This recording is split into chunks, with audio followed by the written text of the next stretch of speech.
Hello, everyone. Thank you so much for coming this evening for this important topic. Before we begin, I'd like to thank the friends of the library who make these programs possible.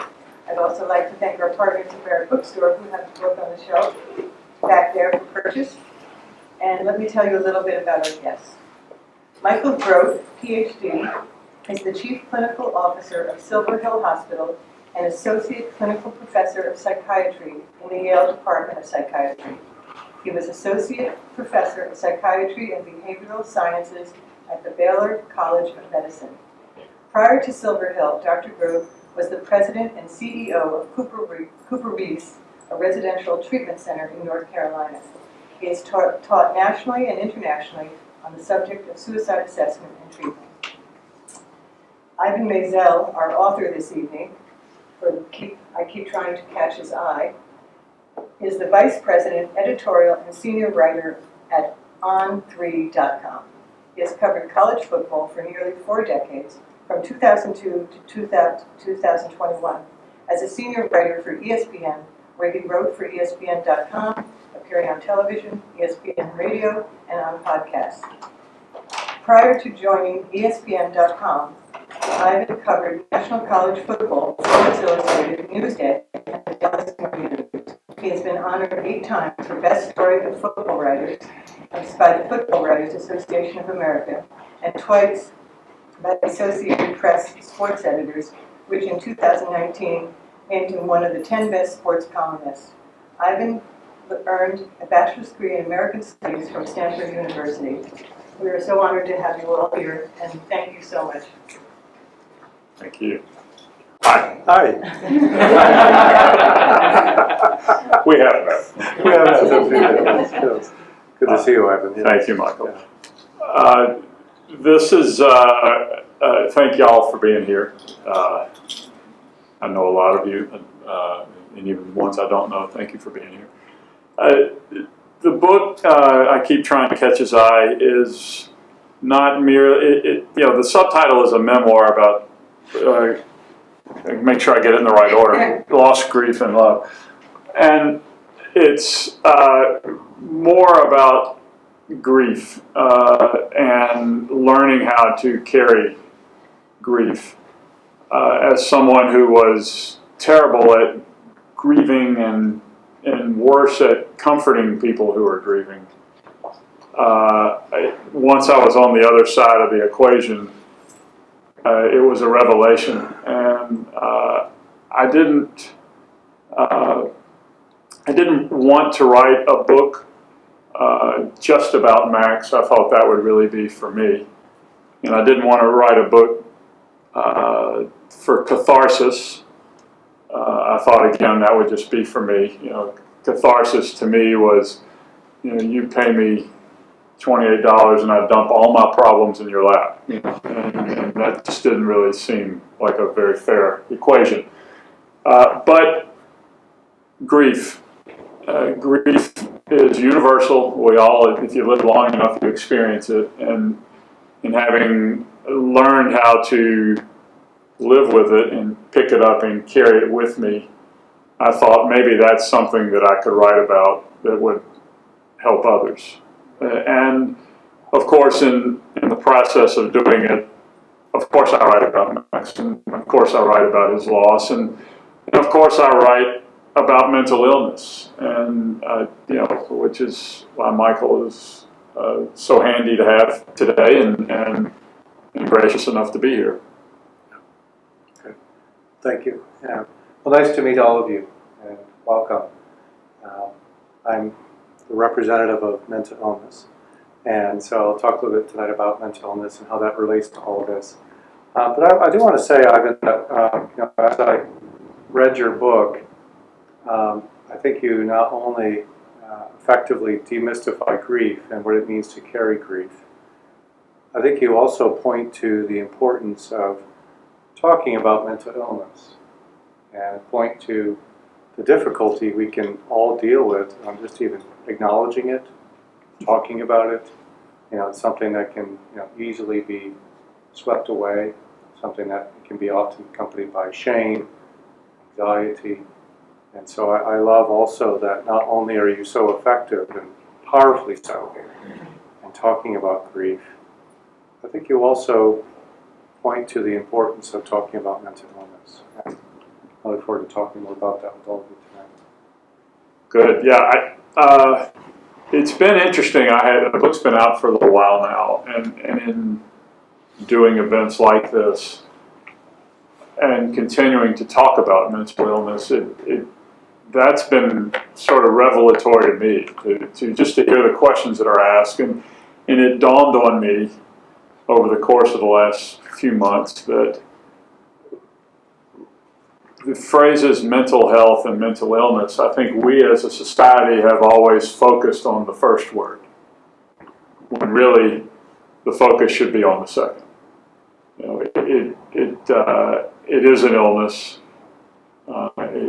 and mental health is about good health. And I think, to me, the equation I make, and which I write about in the book, is that it just made me think of cancer. And for our parents' generation, nobody talked about cancer. And if you did, it was almost sotto voce. You know, you whispered it. Sometimes you didn't even tell the person who had it that they had cancer. And over the course of my lifetime, all of our lifetimes, the progress that has been made with cancer, fighting cancer, has been remarkable. We're just beginning down that road with mental illness. And, we're certainly not there yet, but, I know there is, and I'm sure we will discuss this, there certainly is an epidemic of issues related to mental illness in this country, particularly among young people. I think part of that is, and I would be curious to see what you think, because we're more open about talking about it. People are bringing their problems out into the open more. And while the epidemic is bad, of course, but at least we're talking about it and acknowledging it and being a lot less shameful regarding it. And that can only lead to good things. I think you're touching on something really important. Some of you may have seen, even in the New York Times yesterday, there was a piece on a number of young adults and teenagers going to pediatricians. Pediatricians are feeling swamped with kids coming to them in various forms of distress, high states of anxiety, dealing with low self-esteem, depression. And I think you're right. It's hard to sometimes tell. Are we learning more about it, and therefore the kind of awareness of it accentuates the ubiquity of it, and or are we seeing also at the same time an increase in the amount of mental illness that people are experiencing? It's probably a bit of both, that we're both more aware and we're seeing rising rates of mental illness and states of illness. And unfortunately, since the mid-90s, with the exception of a little bit of a period of time between 2019 and 21, we did see a little bit of a dip in some rates of suicide around different parts of the country. Since the 90s, the suicide rates unfortunately have only continued to rise. And that is another aspect of part of the scourge of mental illness, is that we see an increase in incidence of reported mental illness, and we continue to struggle with the increase in suicides. So thankfully, there are things we know that we can do to address these things. I do think they require systemic change. That there are things at the individual level which we can talk about, but there also are ways, I think, as community, as a country, I think there are some things we have to rethink around what we know contributes to suicide risk. Well, and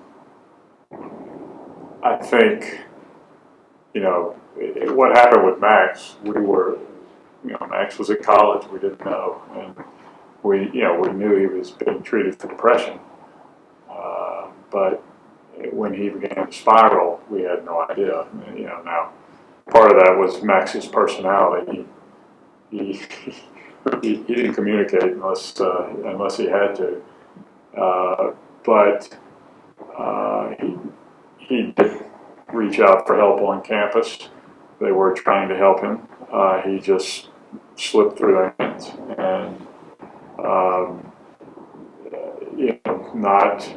But to me, that gets back to an illness, and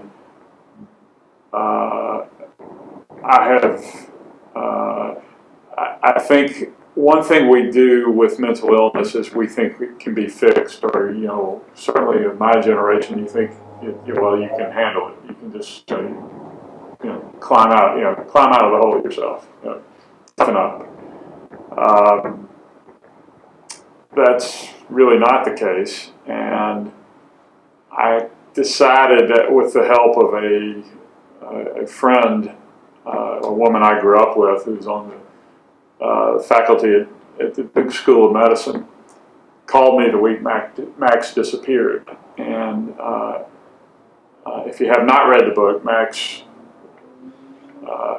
we got a phone call on a night in February 7 years ago from a deputy sheriff in Rochester, New York, Monroe County, who just asked me.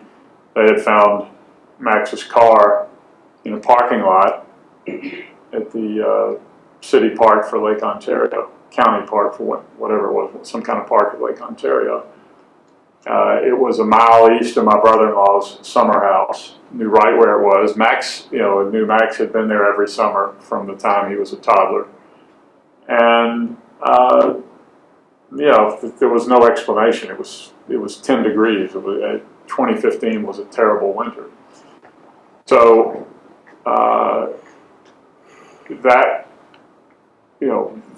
those were the facts we had, and the police and the sheriffs have a scuba team, 38-degree water, looked for him for 3 weeks, and he did not surface until the water warmed up, which was 8 weeks.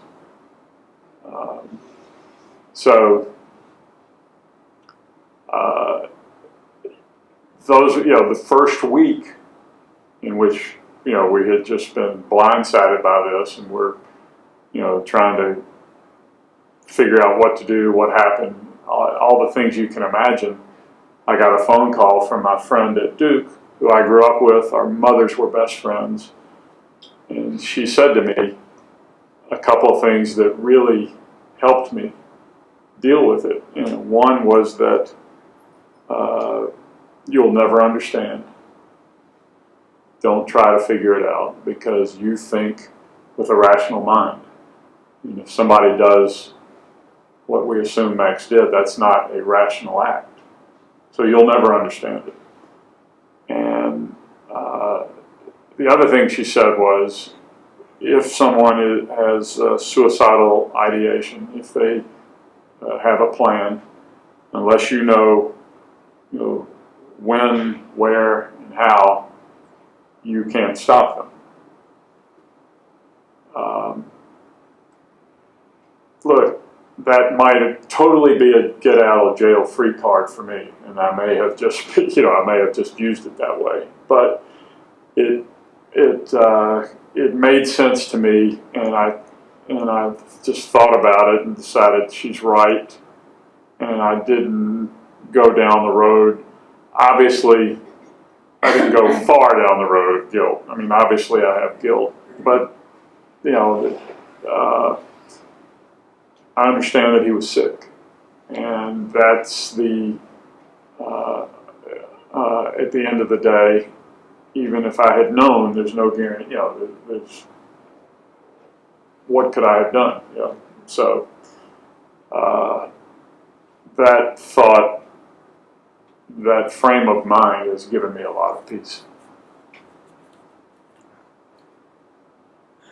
I think you're speaking to the complexity of things that contribute to why someone might decide to end their lives. And as survivors, leaves so many questions. A few weeks ago I was in Chicago at a meeting of the American Association of Suicidology, and part of a workshop and discussing the ways in which there are people who are death consultants, which I know is a rather grim sounding kind of work. But what they do is they work with families and people to try to look at the complexity of factors that contribute to death. And it can provide a sense of, aha, this is a lot more complex than one particular act. Like, I shouldn't have said that on that particular day, for example, which is a common reaction that many of us can have. And to be able to pull the, kind of pull the aperture back and say, whoa, this is a lot more complex than that, which can provide some relief as we grieve. And I think in your book, one of the things I really like is you reference the camera a lot, and Max really found a connection to the camera and the perspective. Behind the camera. What's that? Behind the camera. Behind the camera. You hated to be right. in front of the camera. That's right. And you write about one of the ways that time has helped you is to gain that kind of wider perspective. Absolutely. Yeah. And so Absolutely. I mention that because I think in the throes of the immediacy of the loss, we're as humans filled up with all kinds of horrific, tormenting questions. What could I have done? What should I have done? And that road can lead us down to a place of our own kind of enormous turmoil. And one thing I did share with Ivan yesterday is that not only my mental health professional working in a hospital with lots and lots of people who have faced suicidal despair, but I showed you yesterday I lost my own brother in 2018 to suicide, and so I know something about being a sibling survivor and trying to reconcile. Okay, here I'm a person who's worked at hospitals for over 20 years, working to prevent suicide, and I lost my brother. And that's, there's something about, like, here you are being a loving dad, trying your best to connect, and yet you didn't know. And I didn't know. And my brother had served 20 years in the military. He adopted a certain kind of masculine stance, and I think we see, certain forms of, I call them toxic masculinity, where one has to tough it out. Right. And so, he wasn't sharing. So I didn't know. Can't read minds. So this is part of the challenge we all face, is we don't read minds and try to do the best we can. And so I think your book highlights the... Well, again, all circumstances are different. All grief is different. Yeah. What Michael is going through is what our children, our daughters, are going through. I don't really, I can just try to comfort them, but I don't understand it. And they look at me and Meg and say, "Oh my God, Mom and Dad lost a child," and we look at them and say, "Oh my God, they lost a brother." And it's all, I don't know if it's equally painful, but it's all uniquely painful.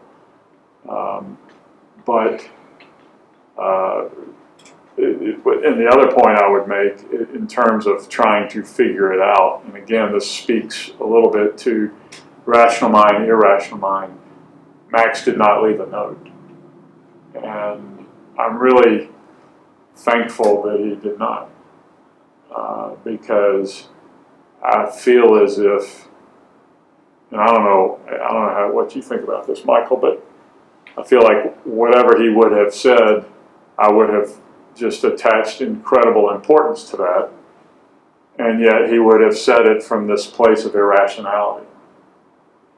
We are very thankful that when he was home over winter break that year, that he said to Meg, "I know that you and Dad accept me for who I am," and that, that's what I've hung on to. At some level, he understood, that we had it. He affirmed that he understood that we had his back. So that's been helpful. I think, my brother didn't leave a note either. I think that one of the things about notes is that they, capture a moment in time. And the person considered a father of suicidology, a guy named Edward Schneidman, in the 1950s, was working at VA in LA, and he was assigned to go to the coroner's office and retrieve some belongings of a service member who had taken their lives. And the coroner told him there was this whole box of notes that he had saved. So Edwin Schneidman went through all these notes and began to try to figure out, maybe I could understand why people die.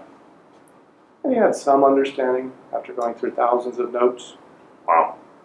But then what he learned, actually, and he spent the rest of his life doing this, he learned so much more by looking at the life. And that the notes themselves only captured a particular sliver of time. And you need to really take that step back to look at the bigger picture. Because you're right, then, when we humans are in distress, our thinking can become more narrowed. Right? Like we think about when we're anxious and we're kind of preoccupied with one thing. Or in the face of intense distress, we can become very preoccupied with one thing, which can seem irrational to others. And so I think suicide notes, it can be a blessing that we don't have them because we have captured something about a worst moment. And you made a point of trying to remember Max for more than his last moment. Sure. Final moments, right? And I think you do that in general with anyone. Yeah. You lose the immediacy eventually fades to your overall experience with that person. But yeah, and I think in that sense, writing the book and writing about Max was helpful to remember him, his entire life. But again, as I said at the beginning, that's really for me. I mean, I'm sure, people I've had a lot of comments from people saying, I feel as if I knew Max now, having read this book. And that's very comforting. But that's not the reason I wrote the book.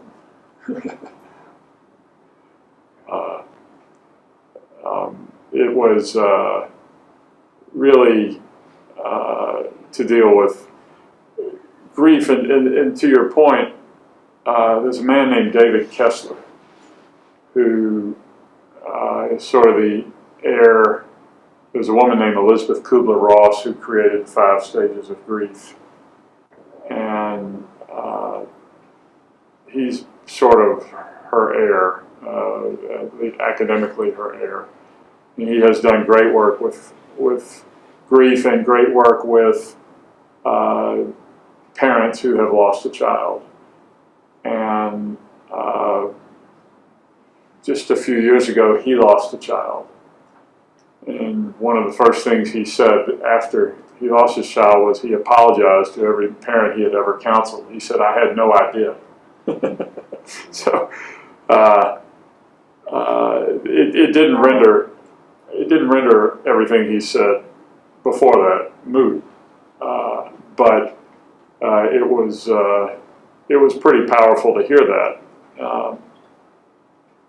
In fact, the thing he said that brought him to my attention was in talking about the grief of parents. And there is a statistic out there that half of parents who lose a child get a divorce. Our oldest child, when Max died, was living in San Francisco, and she, after a couple of days, flew to Rochester and took the red eye, I think to New York or Boston. So she got to Rochester in the middle of the morning, about 3 days later, and we weren't sleeping. I couldn't really have a complete thought in my head. I couldn't speak in complete sentences. I was just a mess. And Sarah gets off the plane, and Sarah, our oldest, very smart, reads everything, She gets off the plane, she walks about 10 feet through the terminal, and she stops and looks at us and said, "Hey, I read that half the parents who lose a child get a divorce. Are y'all going to get a divorce?" And I just looked at her, and what I wanted to say was, "Fine, and you?" But I just said, "No, sweetie, let's do one disaster at a time, okay?" But what Kessler went on to say was that it's not the death of the child that causes the relationship to fall apart. It's judging one another's grief. It's, why are you crying all the time? How come you never cry? Or why don't you ever go to the cemetery? Why do you go to the cemetery? Whatever it is. And we very luckily, my relationship with my wife was, we had been accommodating, as a Jew who grew up in Mobile, Alabama, who married a Catholic from Syracuse, New York. We had been accommodating one another for some time, so we had a little bit of a head start, and it was just never an issue. In fact, one of the things we agreed upon, Frank DeFord, who lived in Westport, a wonderful writer at Sports Illustrated, and wrote novels, wrote a memoir about his daughter who died of cystic fibrosis more than 40 years ago. And the book came out right as Meg and I had begun dating, and we both read it, and there was a scene in there where he said that he and his wife Carol had decided their one rule was they wouldn't cry at the same time. And I think the first day or two after Max, we get this word that he had disappeared, we just kind of looked at each other and said, the DeFord rule, so that worked for us as well. I'm wondering, if you think, based on the discussions you've had, 'cause I know you've had this discussion about your book in different forums, if you've largely achieved your aim of demystifying grief. What's your sense? Well, yes, in the sense that I think the feedback I've gotten has been people have been very nice, and I regularly hear, that the book has made a difference for people who have read it, and that's very heartening, Michael. But I feel like I'm 2 feet of snow and I'm out there with a cereal spoon. There's a much bigger problem that. If more people read the book, I guess I would feel better about it. But it's out there, and I think I think the message has, for people who have read it, has been, they understand my point. Yeah. And you continue to grieve, so you're continuing to learn. I would imagine. Obviously, in the last 7 years and going forward. Oh, sure, and you figure out pretty quickly that, or at least I did, that it was not something that I was going to. It was not a task I could take on and be done with.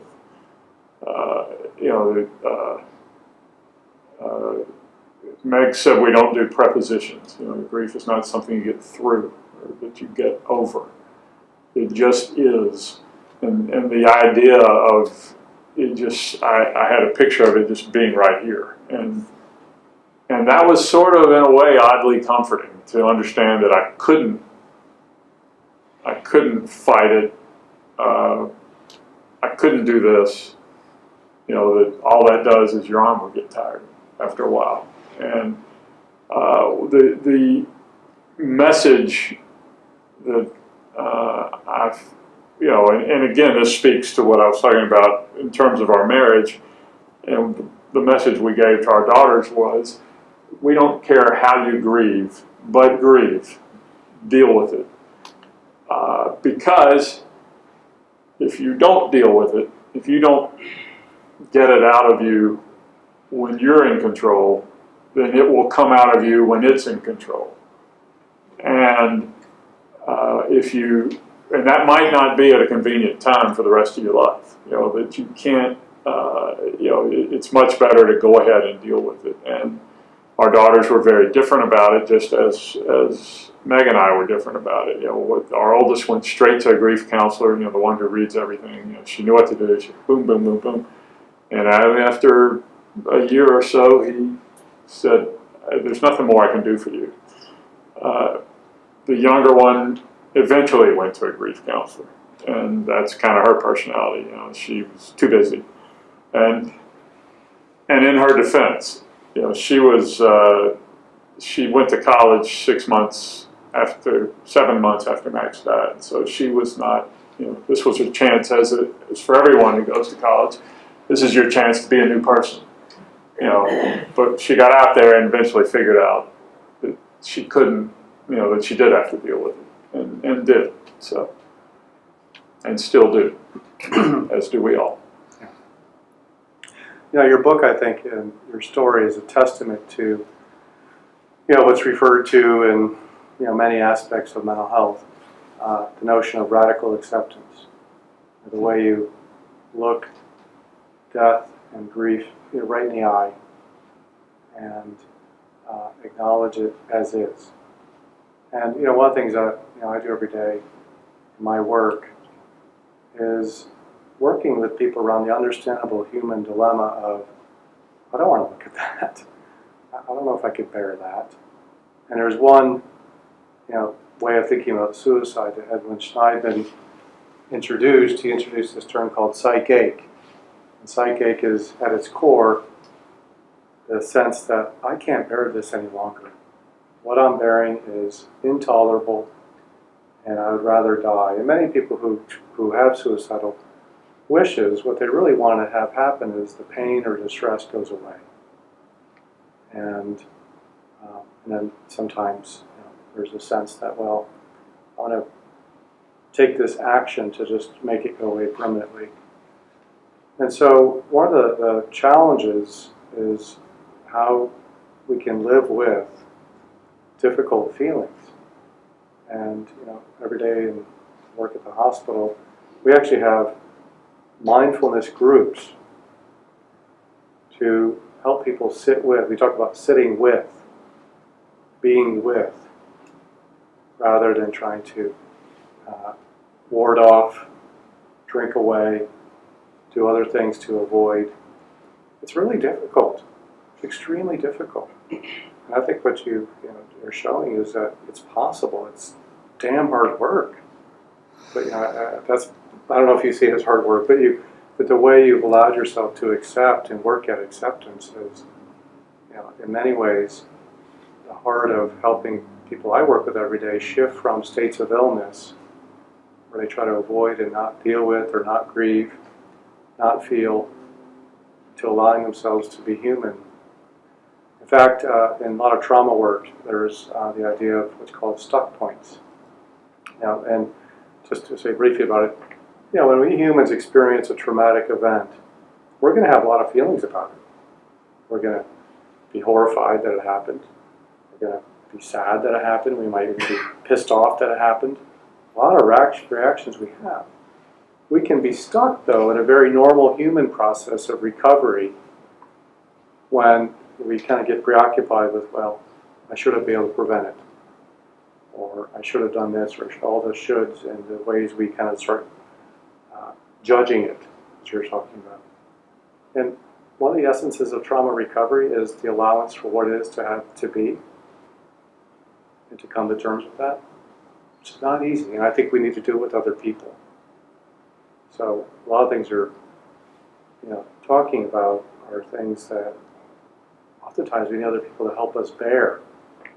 I think a lot of my work is how can I acknowledge your difficulty and help you bear it. I can't carry it all for you. I might be able to hold hope for you. I can envision some other state. How can I be with you and help you bear it? Wow. Yeah. Well, that's how I think I of it. don't know how you do that, but Well, it's a lot of practice. yeah. You know, Michael, I think I just, again, in those early days,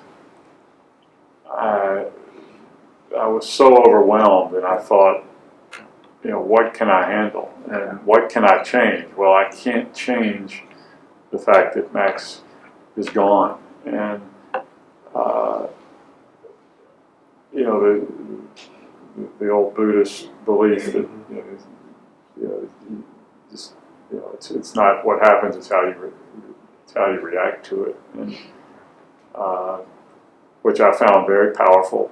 But I guess for instance, the issue of we decided the first week when Max had disappeared that we were going to be completely open. That he had ended his life, but for a number of reasons. One was selfishly, because I didn't want to have to keep up with who knew what, and were we only going to tell immediate family, or were we only going to tell immediate family and friends? Then all of a sudden you need a scorebook. Oh, you're a second cousin. Let's see, what are we telling second cousins? I couldn't. Again, as I said, I could barely complete a sentence at that point. I was like, and I kept thinking, what difference does it make? Either way, whether he ended his life or whatever happened, he's gone. And I just decided one powerful motivator for me was I didn't want anyone to interpret our silence as shame, that we were ashamed of Max, because we weren't. And that was all of the attitude to just put it out there was just enormously liberating. And if somebody wanted to apply shame or stigma to that, that didn't mean I had to take it on. And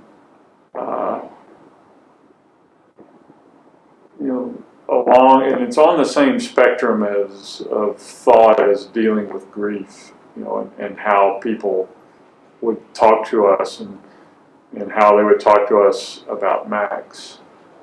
And they would, and we all do this, or certainly a lot of people do this, and it's out of sensitivity and partly out of ignorance, but they hesitate to talk to you, when they see you, or they don't know really what to say, and they would say, well, I didn't want to bring him up, and I would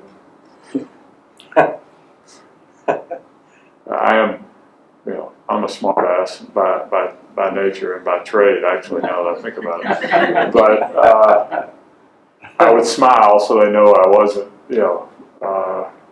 trying to be a jerk, but I would just say, well, thanks, because if you hadn't brought him up, I wouldn't have been thinking about him. And with a big smile, but to make the point that, it's okay, and the dirty secret is, we want to talk about Max. It's how we keep him present.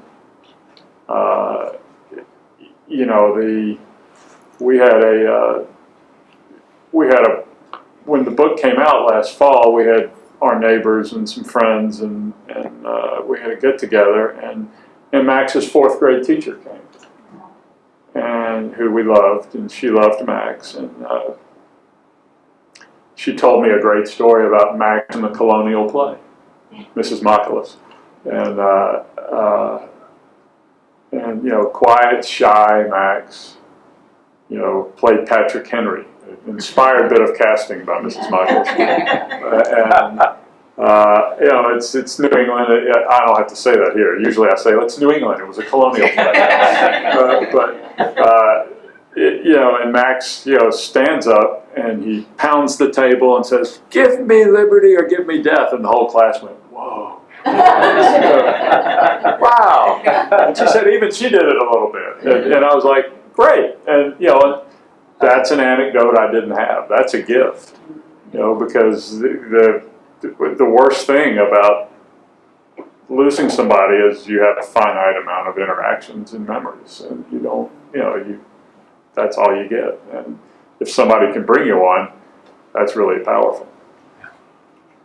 I think you're speaking to how others help you remember. You know, Yes. Or help you learn about him in a continual way. Yeah. Sure. And it's because of Max's personality and because most of his friends were actually online, so we didn't know them. You know, we knew his friends at school, a few of them, but most of his friends were online, and you know, they played video games all day and night, and so we didn't have that comfort or that level of comfort or people comforting us that knew him well. We eventually heard from them and began to hear from them, and and there's a couple that I still keep in touch with via email, but it's, you know, we don't get a lot of people telling us what their interactions were with him. So when we get anything, it's just wonderful. Yeah, yeah. Now, your comment about the sense that people are afraid to bring it up because they don't want to remind you. Yeah. And how it's there anyway. Yeah. You know, the same thing occurs when it comes to mental illness and mental health. You know, a few years back when I was working in Houston, I had this physician say to me, "Can I talk to you about a part of me that wishes to die?"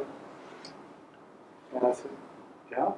Well, I wasn't sure it was against the rules because I'm terribly ashamed of this part of myself.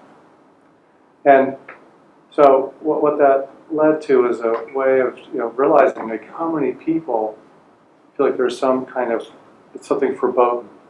And even we can be like, well, to bring it up, I'm going to put the idea in their head. Actually, a lot of times people already have ideas.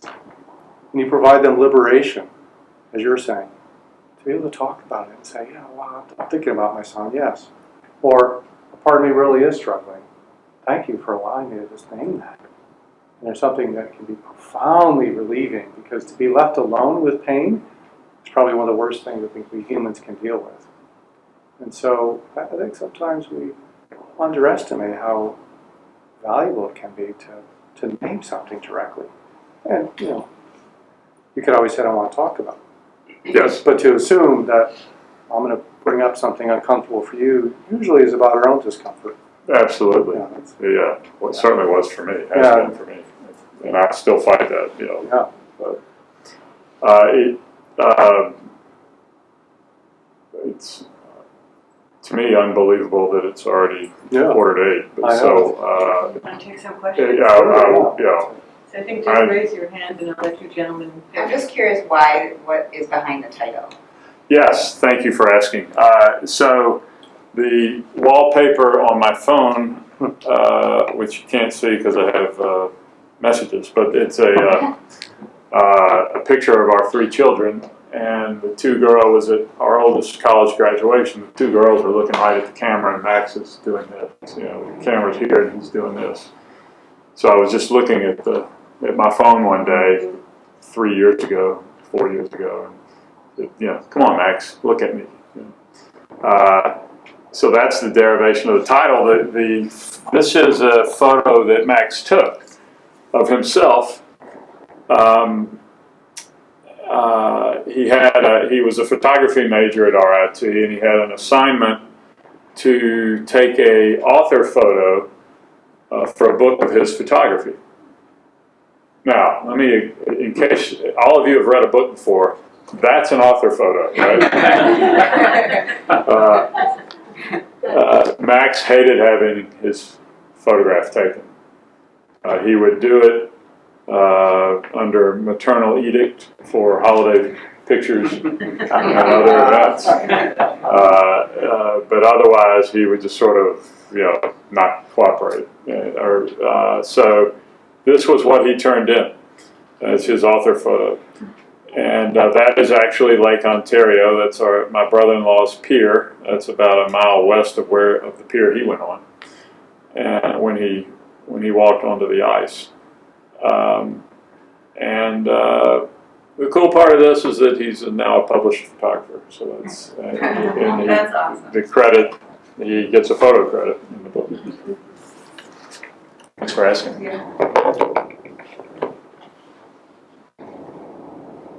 Anybody else? Last question. Yes. At what stage in his life did you think there could be some mental illness present?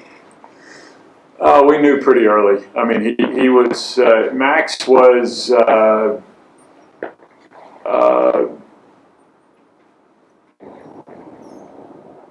early on he was diagnosed as having some,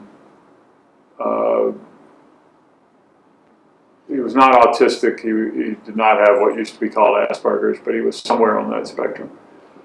And he had trouble in dealing with his peers, one-to-one. He had trouble reading social cues. And he he would go see, we sent him to a counselor early on. I'm a big believer in therapy. We're both big believers in therapy. But at the end, he went to see his therapist when he was home for winter break. He went to see his therapist, told him everything was great. He was doing fine. I think he was not being totally truthful, or maybe he was, and he just spiraled faster than we thought. But he was on meds, and there's a possibility he got a couple of weeks before he died. He was put on a different med that may have not really meshed well with the med he was on. And we could have gone down that road, and I just thought, what's the point of that? It's gonna, if we had pursued that as a, something legal, like, what is that gonna do other than just beat me up even more, So, if the medicines did not mesh well, that was unfortunate, but they were prescribed in the best of intent. And just,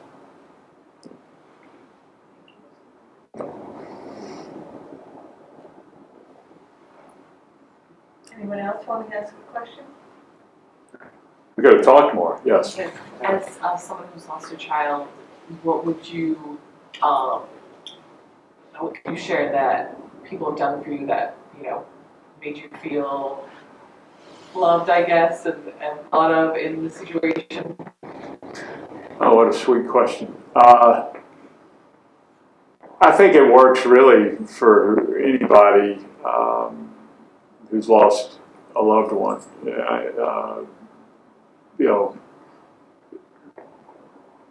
The parents of kids Max grew up with, of course, have been wonderful to us, and we see their pain about Max reflected in what they have said and done, and that's we really appreciate that. But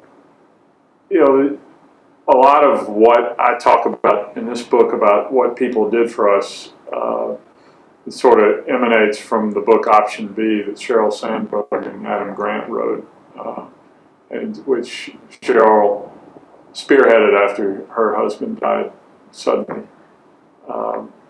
And Adam, that book is a great resource for either grievers or people who are trying to help people who are grieving. And the one thing that the overriding thought was, don't say to somebody, you need, whatever you need, let me know.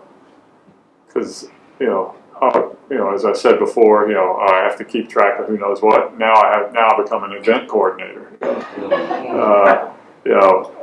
Just do it. Call up and say, I'm bringing you dinner. I'm at the grocery store. I'm picking you up a chicken. I'm coming over to shovel your driveway. Rake your leaves, walk your dog. It was, especially those first few weeks, Meg spent a lot of time in Rochester, and the girls and I, I think I watched every episode of the Gilmore Girls 15 times. That's what we could manage. And people, the doorbell would ring, and I would get up, and somebody would hand me food, and I'd thank them, and pull my sweatpants back up and go get on the couch again. So that's just go ahead and do it. That's the best advice. Meg, this is like the NPTI when they give you all your errors. I've held my tongue, but I will say that one thing several people did that they thought was really, really nice, and I will tell you, I'm the lawn girl for our house, so I mow the lawn, I take care of all the artwork. People brought us a tree, a rose bush, and some other kind of bush, and all I could think was, I couldn't keep my son alive, and I gotta keep a rose bush alive.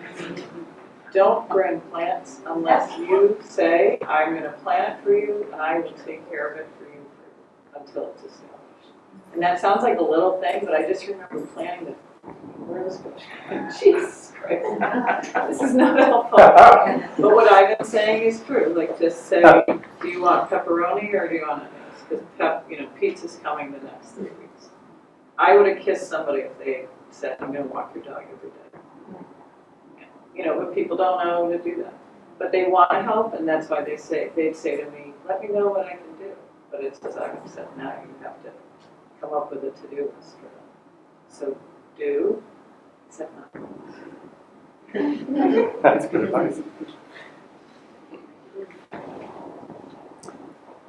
Any other questions?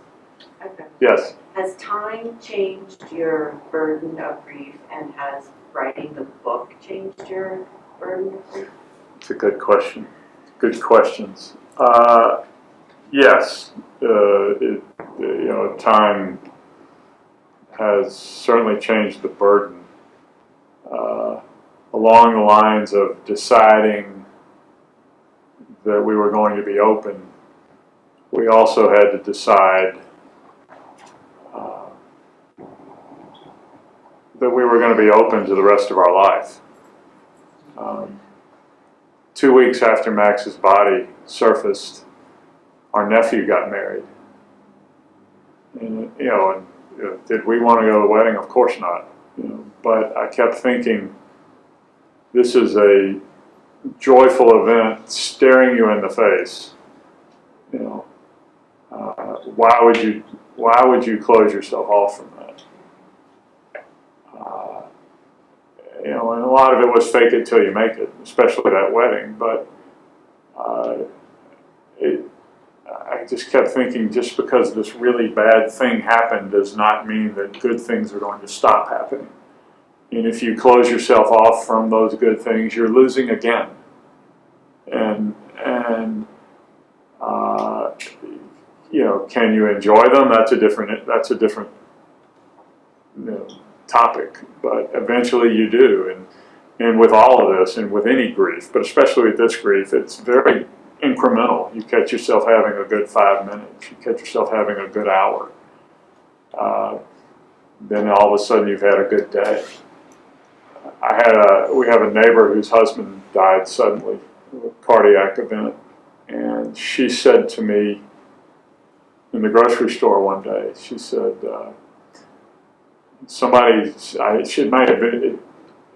it might be a greeting card, and I apologize for the sticking a greeting card on you, but it was very helpful to me. Sometimes a wave washes over your ankles, and sometimes it washes over your head. But in both cases, it goes back out. And that was very helpful in making me understand that once you start having a good few minutes, that there will be an end to the pain. Whatever pain you're in right at that moment, that it will recede. And that's such a powerful thought to take in and understand, and so helpful. And now, of course, a lot of time has passed, and I kind of understood instinctively. I can't on the same topic. I can't stay where Max was, in an attempt, well-meaning as it might be, to be with him. I've got to pick up of him what I can take with me and keep going. And so